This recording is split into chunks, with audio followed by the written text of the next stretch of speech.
Elle avait sûrement imaginé un meilleur environnement pour faire la promo de son livre.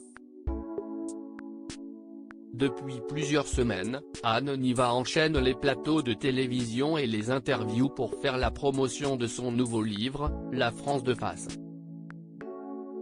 Malheureusement pour elle, le sujet de cet ouvrage se confronte rapidement aux questions qui sont posées à la journaliste à propos de son mari Jean-Jacques Bourdin, accusé de tentative d'agression sexuelle par Fanny Agostini, ancienne collaboratrice de RMC et BFM TV, pour des faits qui remontent à 2013. Objet d'une enquête, le journaliste a été évincé de l'antenne de la chaîne où il officie depuis plusieurs années.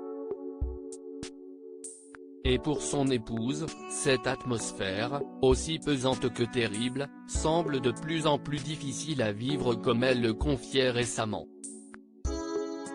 Ça détruit ma famille ce qui est en train de se passer, avait-elle ainsi lancé, les larmes aux yeux, sur CNews. Défenseuse de Jean-Jacques Bourdin, dont elle clame le droit à la présomption d'innocence, Anne Niva refuse toutefois d'être mêlée à cette affaire, n'hésitant pas parfois à balayer les questions des journalistes qui lui parlent simplement comme la femme d'eux.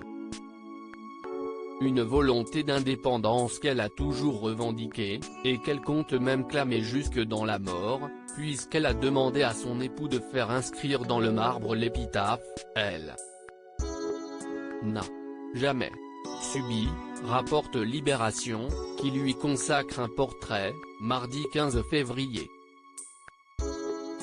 Anne Niva forme un couple toxique avec son mari malgré tout. Anne Niva clame haut et fort la défense de son mari, avec qui elle forme selon elle un couple extrêmement fusionnel, avec qui elle a toujours aimé travailler. Au point de prendre trop de place.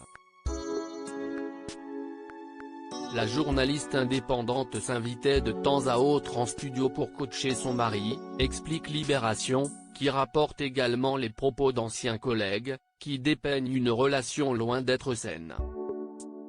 Une ex-membre de la rédaction de RMC les dépeint en couple toxique, s'étant forgé une image populaire proche des gens, loin de la réalité de leur appartement du 8e arrondissement, rapportent nos confrères.